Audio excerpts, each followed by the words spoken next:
My name is Rose Amador-Lebeau. I am President and CEO of CTC. Our mission is to help people through employment and education become self-sufficient. We have a day worker center.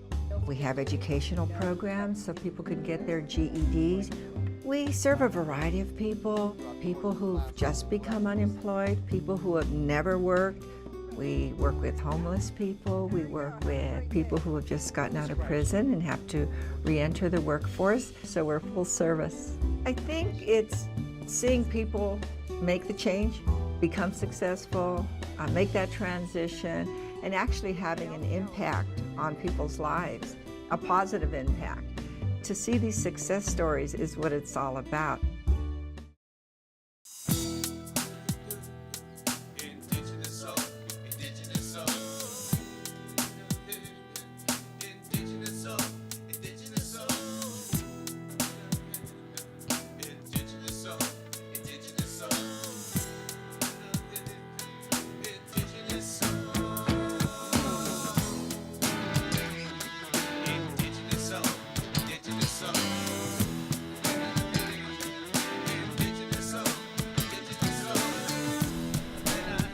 Hello, I'm Siwapili Rose Amador-Lebeau, and this is Native Voice TV. Welcome to the show. I'm here with my co-host, Craig Pasqua. Hello, Rose. Hey, Craig. How are you? And we have some great guests today. We do. We have two guests. We have Eddie and Kathy, and they're going to be talking about their book and among other things. But before we go into that, can you tell us about who you are and a little bit about yourself?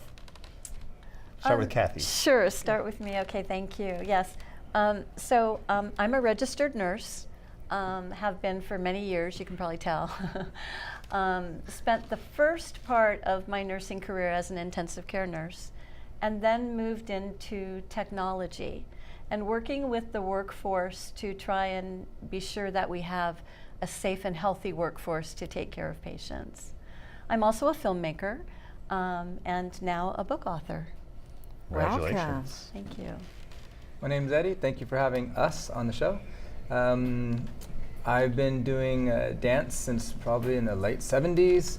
I've had the opportunity, the pleasure, and the honor to learn from a lot of different dancers and a lot of different elders from different tribes throughout the United States, and most recently from tribal people, indigenous people from around the world.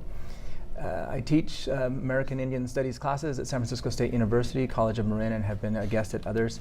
And we're happy to share this book with you, but we're also really excited to share this book with others and people who are taking care of people, taking care of themselves, and that's what the book is about. That's wonderful. That's Eddie Madril and Kathy Douglas. Welcome to you both. Now, I'm anxious to learn about the book, but I always say Eddie can do everything because Eddie's been on the show before, and he dances, he sings, he juggles, he teaches kids, he just do everything. And now you've co-written a book with your wife's been involved in co-writing the book? Mm-hmm. Yes, Sarah Moncada is a contributor to this.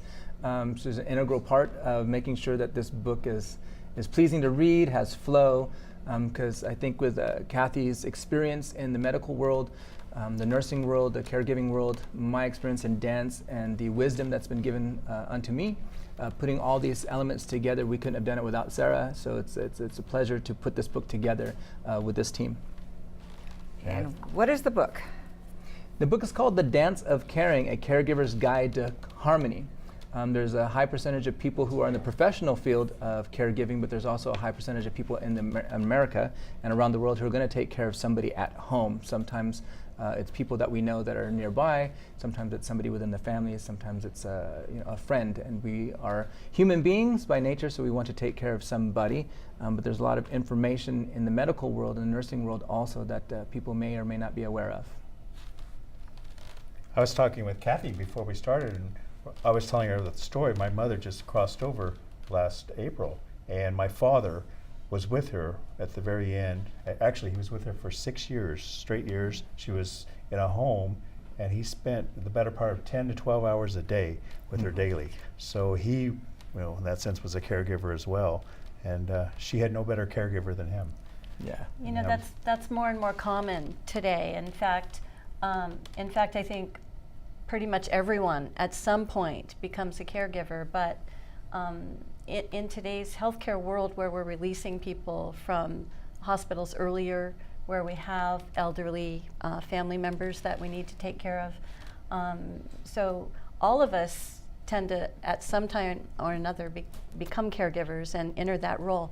And then some people do it like your story, where it's 12 hours a day, it's a long time. And one of the things that we're trying to talk about in this book is the importance of caregivers to take care of themselves so that they have the energy and the capacity to continue to give the care that they're doing. And so really this is a call to them. This book is a call to the caregivers, asking them and reminding them that when you invest in self-care, you actually can give better care to others.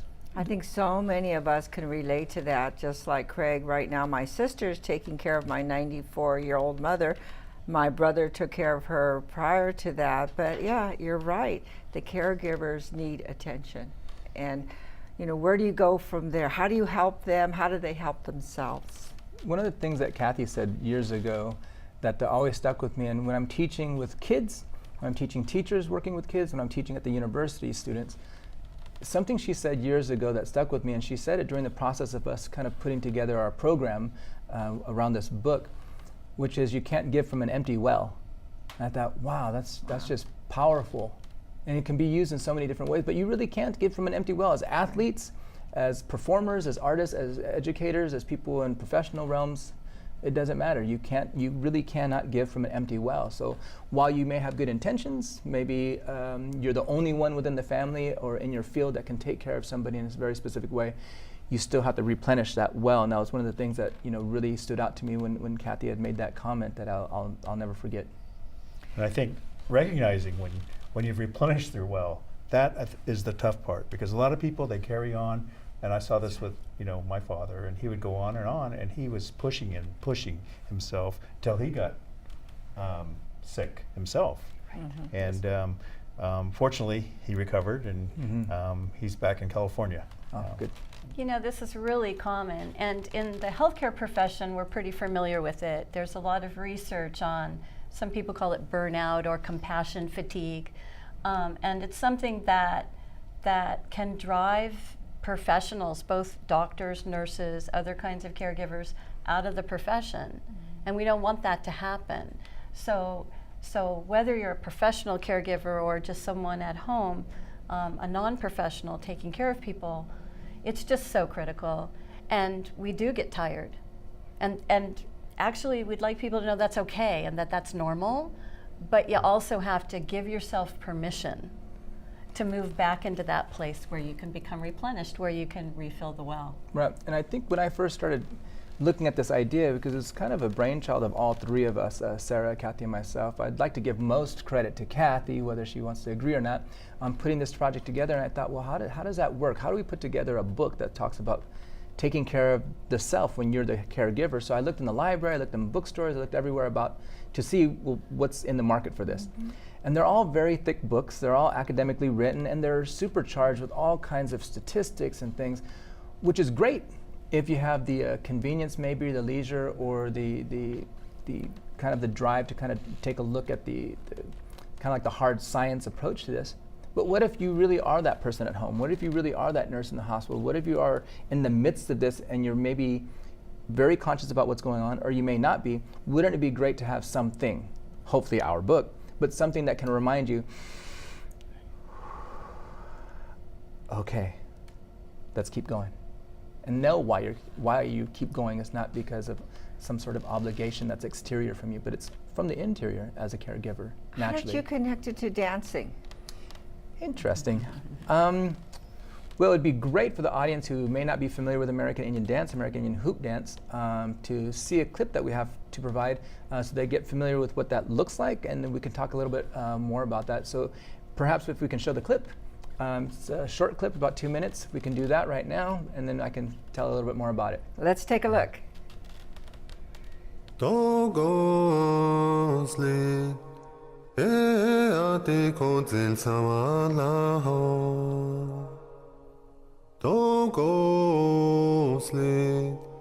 Hey, ati kozel sawala ho.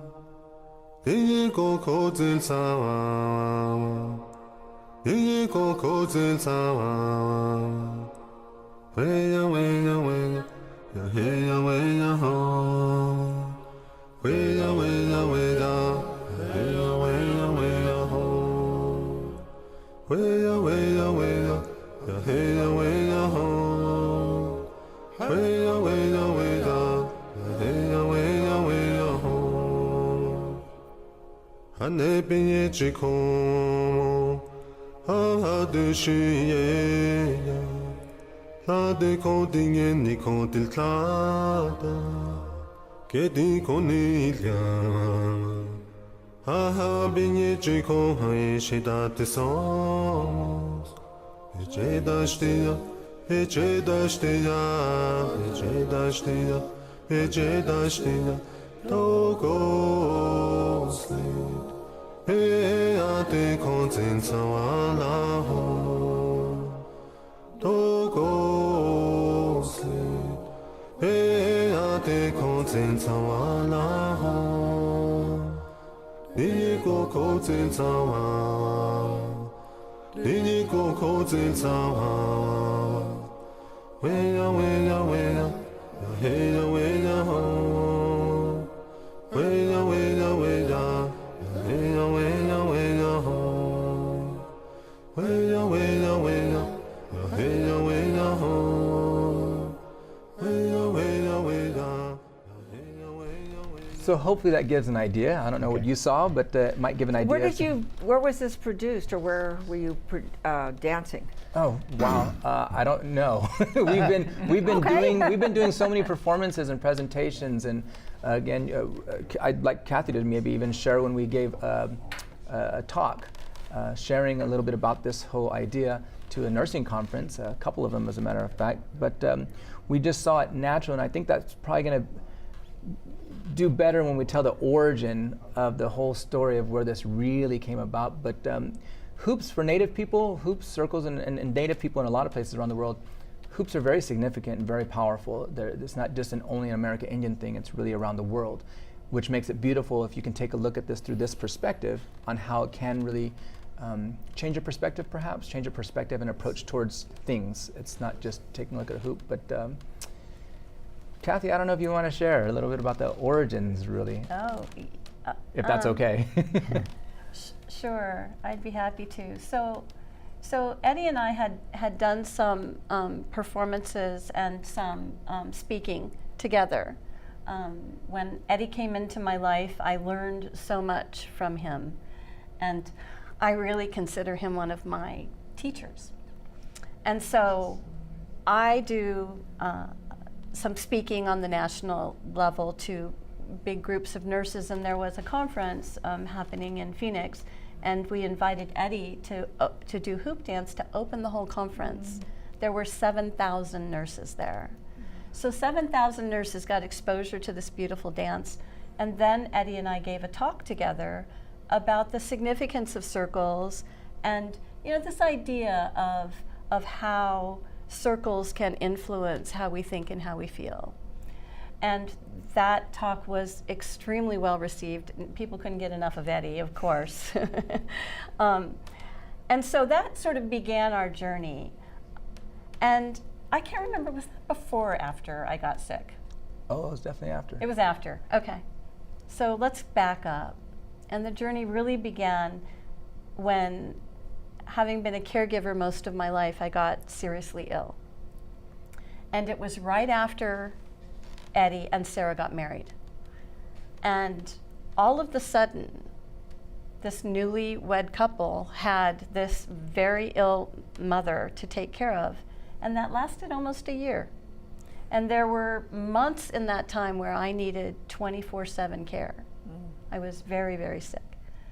And in that process, I had actually been sick before, so that was the second time. And the first time, of course, Eddie and his wisdom and vision wasn't a part of that. And then this time, the whole process of how we went through all the ups and downs of that illness was just every day a lesson. something learned. And I think that inspired us. In fact, I remember we decided, we need to write this down and share this with other people because this is beautiful. And if we can help other people through this, then it's worth trying to write it down. So we went and got a little, we went and stayed up on the coast somewhere. I was like completely bald from chemotherapy and about 89 pounds, this little wimpy thing. And we sat around for 3 days and we just talked and typed. And really that's the essence of the book. The book is the outcome of that story, and so much that I learned, and I imagine Eddie learned some things too, but I can only speak for me, that I learned in native wisdom. Like, it's so basic, it's so essential. It's like I felt like we were connecting to the essence, and in that process, healing was allowed to occur, I think, in a much stronger and more powerful way. Okay. Wow, go ahead. Well, who would you say the book is written for? Who is your audience? Well, if you ask me, I think it's written for everybody. And here's the reason why. When we wrote it and we took a look at this approach initially, as Kathy was just describing, we're putting these two worlds together, kind of a Native American, American Indian kind of a dance and wisdom kind of approach, as well as, all of her experience and expertise in the professional caregiving world. But putting all that together and putting this book together, the more and more we started writing and rewriting and rewriting, and the more looking at it again and again, and then giving it to some people to take a look at, it really is about the dance of caring for yourself no matter what.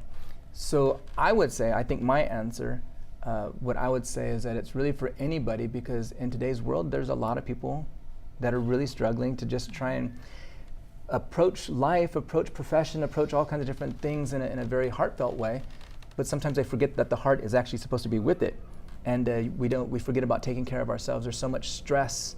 There's so many different things that people are ailing from, that are caused from stress and depression and other things. I mean, I'm not talking from a clinical standpoint, but a lot of the people that I know, it's because of they're so busy and there's so much to do. And this is just, like Kathy said, it's kind of just a simple reminder. I mean, there's a lot of different things in here to really take a look at it, and I think there's a lot of contributions in this book that are going to be really heartwarming.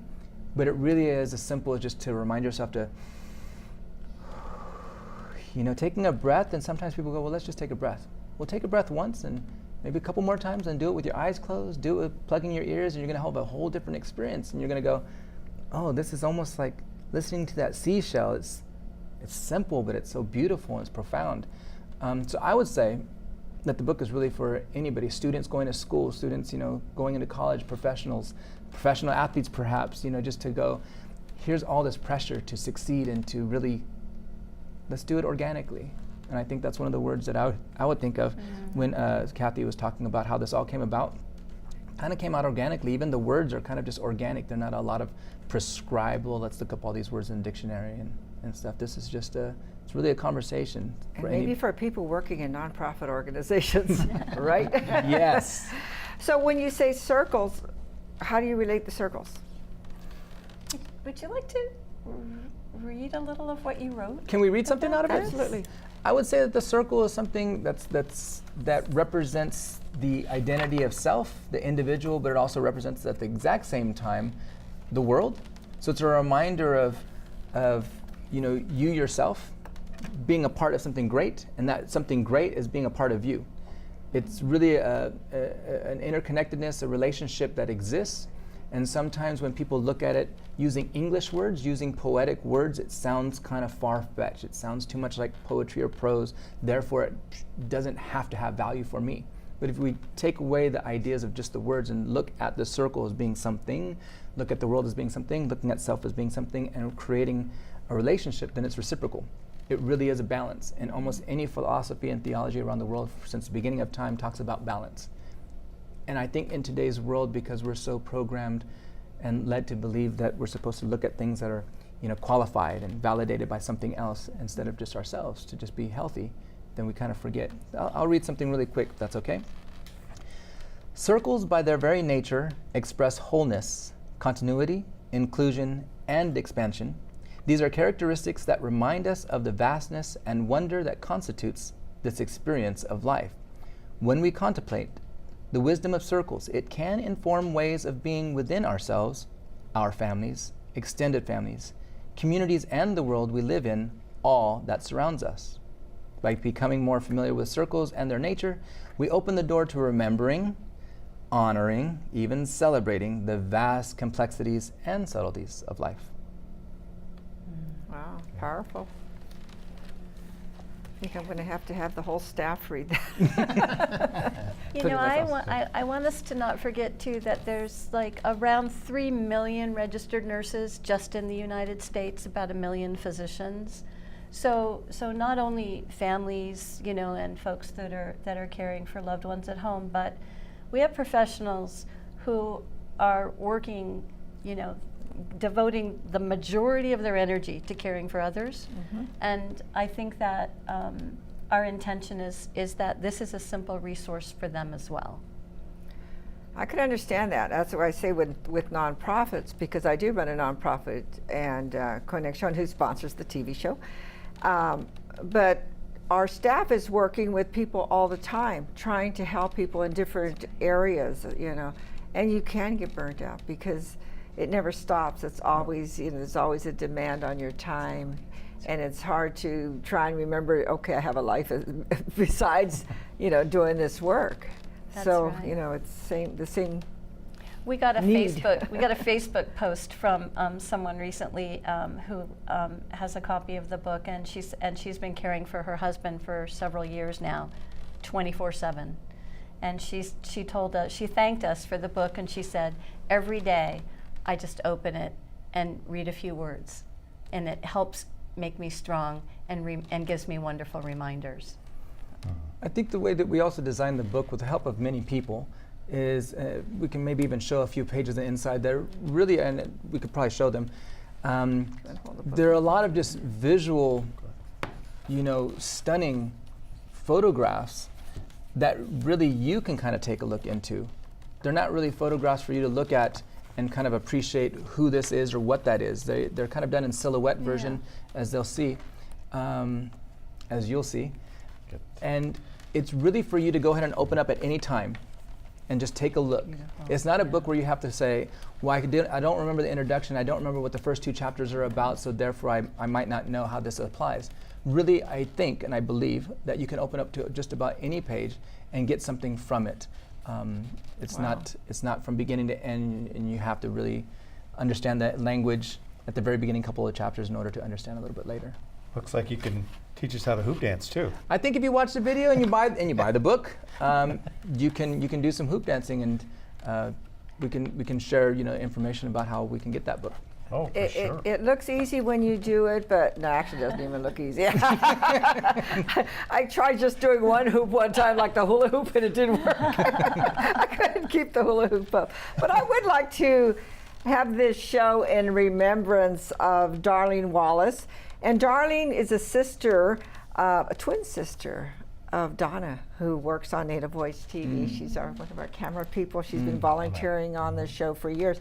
But both Darlene and Donna always had the Leonard Peltier booth out at all the powwows, you know, raising funds for Leonard Peltier. And Darlene just passed away, you know, one of the twins. And Donna took care of her as we're talking about caregiving, she took care of her for, you know, up until the end. And so it was hard, you know, for her and all of our relatives who take care of people and families and friends and, you know, those caregivers. And this is beautiful that you've done this, that it can really help someone go a little bit further, because it's hard. You know, some days I'm sure they don't want to, you know, it's like, oh, you know, I can't do this anymore, but you have to. Well, along with the book, you know, we do have the website to take a look into. And we'll have that up on the screen, so I'm sure people take a look would at that. like But we've been designing workshops. We've been designing some workshops where we can go to a place where there might be a good group of people who could really utilize this book. We've had planned, you know, with some hospitals, with some kind of like wonderful. facilities, some bookstores as well. This is self-published. So we're getting it out, but I think if anything, the most important thing to us, if you don't mind me saying, is really just getting this out for people to take care of themselves. There's like 43 million people taking care of somebody, and 1 out of 4 people doing this is doing it 40 hours a week or more. And sometimes not knowing how, a resource, and we hope that they find resources to take care of themselves. But if this can supplement and help, it mean a lot, because we all have families that we love, and sometimes we have families that are far away that are being taken care of by someone. That's true. That creates stress as well. There's so many this touches. I mean, just for you, me, and Donna, just here on the set and hearing your stories, it's pretty much for everyone, seems like. Thank you. When you do go out to make your presentations, do you always do the hoop dance for them and show how it's related? Or? Yeah, and I think we have designed the workshop for even like a 1 or 2 day workshop. I mean, we're working on doing really an extensive, really intensive workshop where we can do different projects, but the hoop dance definitely is a part of it. So when people are looking at it and allowing themselves to be a part of it, either through watching or even through engaging in some way, form or fashion, that they understand that a simple dance with just a single hoop is the mastery of just one thing. And once you kind of get through that, the rest of the complexity actually gets a little bit easier. And I don't know if that's going to sound okay for people, but I think through the hundreds of years that hoop dance has been around for a various number of tribes, that they would say that the hoop dance is a dance for healing. And the best hoop dancers are the ones that can dance with 5 hoops and create as much beauty as possible with the least amount of you need. And if you tell the story from one single hoop onward, you have to really master the single hoop first. Adding more, dancing up to 5, 8, 21, 30 is actually a little bit simpler. And I think as athletes, if you're going to play basketball, if you can't dribble, you're probably not going to make the team. If you can't pass, you're probably not going to make the team. If you can do all the other fancy stuff, but you can't do that, I think the best of the best are the best at the basics. So Thank you both. Yeah. Thank you both for writing the book, all 3 of you, for writing the book, for being here, and the Dance of Caring. Thank you for joining us today, and we'll see you again next week.